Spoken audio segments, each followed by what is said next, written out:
2017-18 के केस को लेकर इनकम टैक्स डिपार्टमेंट ने 2017-18 के बेसिस के ऊपर 7 साल बाद में जाकर के 7 साल बाद अकाउंट्स को फ्रीज कर दिए जाते हैं। अब इसका टाइमिंग देखिए, जब चुनाव है तभी आप ऐसा कर रहे हैं। पिछले 7 वर्षों में आपने क्यों नहीं किया? आप जानते हैं एन वक्त पे करेंगे तो सारी चीजों को करते करते चुनाव निकल जाएगा और उसका फायदा हमको मिल जाएगा, ऐसा समझते हैं वो लोग। ये जो 2017-18 का था मामला, वो केवल 1 महीना जब चुनाव की घोषणा भी हो चुकी है और तारीखों का जो ऐलान है, प्रथम चरण का जो चुनाव होना है, उससे ठीक 1 महीने पहले इस तरह की कार्रवाई की गई है। अगर आप इसके अंदर हमें समर्थन नहीं करेंगे तो हम समझते हैं लोकतंत्र जिंदा नहीं रहेगा। वो इसलिए कि आप भी, ये ठीक है कि संवैधानिक व्यवस्था में 3 वो दिए गए हैं, लेकिन चौथे स्तंभ के रूप में आप जाने जाते हैं और चौथा स्तंभ का इस्तेमाल, या यूं कहिए चौथे स्तंभ का जो रोल होता है उसको आप बखूबी निर्णय लोगों तक पहुंचाते हैं और उस कारण से हम लोग आगे बढ़ पाते हैं। तमाम राजनीतिक दलों के लिए ये परेशानी तो नहीं है, लेकिन हमारे लिए जरूर परेशानी है कि हमारी बातें कहां तक पहुंच पाएंगी, कितना पहुंच पाएगा।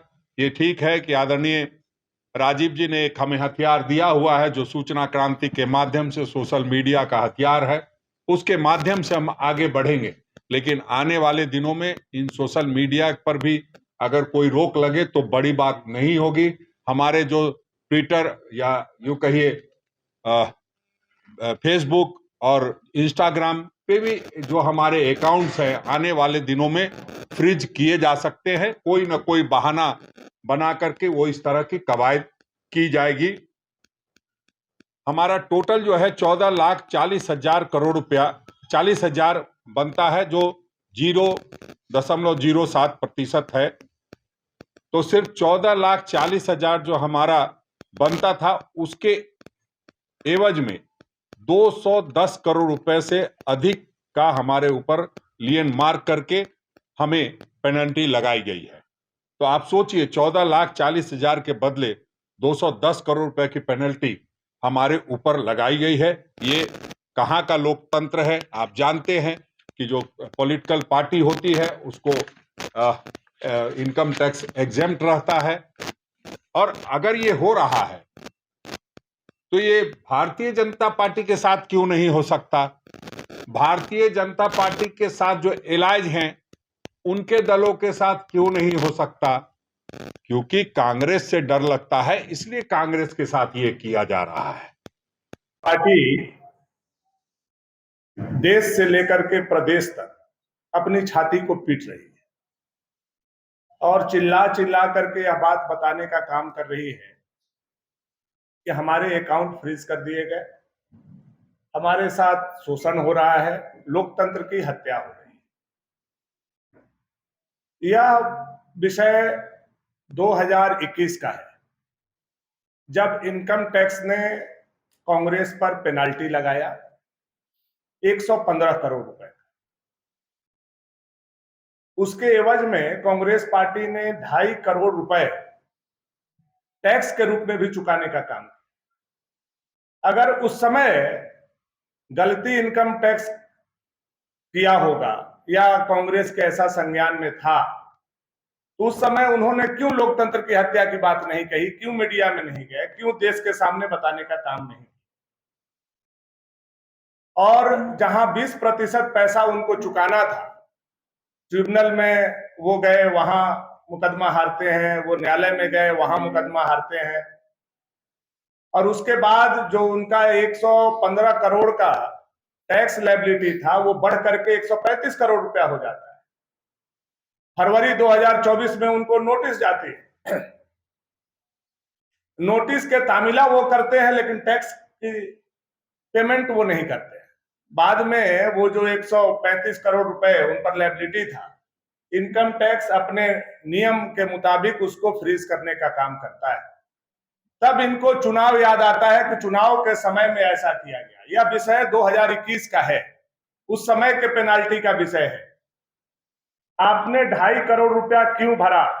और आपने यह भी कहा था कि 20% राशि मैं उसको भर दूंगा। अगर आप उस समय 20% राशि भर चुके होते तो आज शायद आपका जो 135 करोड़ रुपए के लिए अकाउंट फ्रीज हुआ है वो नहीं होता। दूसरी बात इसमें जो जानने वाली आप लोगों के काफी जरूरी है कि कांग्रेस पार्टी का अकाउंट नहीं फ्रीज किया गया। यह बिल्कुल असत्य है, यह बिल्कुल बेबुनियाद है और झूठा आरोप है। कांग्रेस पार्टी के कई अकाउंट हैं।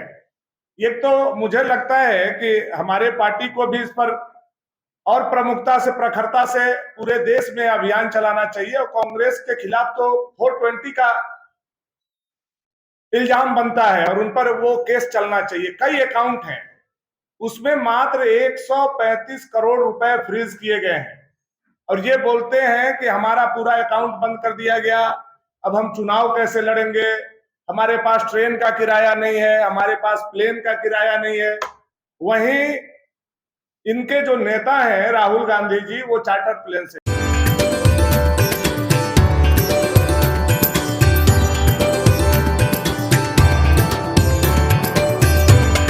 मैं doctor JP Singh, laser and laparoscopic surgeon, Prakash multi speciality hospital गया। मैं इस होली के पावन अवसर पर मैं सभी देशवासियों, राज्यवासियों और गयावासियों को होली का हार्दिक बधाई देता हूँ। साथ साथ ये भी बताते चलता हूँ कि होली सभी लोग हर्षोल्लास से मनाएं, सभी धर्म, जाति और एक दूसरे से किसी भी तरह का भेदभाव को भूलकर सभी होली का पर्व मनाएं। लेकिन होली में एक सावधानी बरतें, रंग अबीर खेलें, लेकिन सावधानी से खेलें, किसी को कोई नुकसान नहीं हो। इसके साथ ही फिर से मैं होली का सभी को हार्दिक शुभकामनाएं देता हूँ।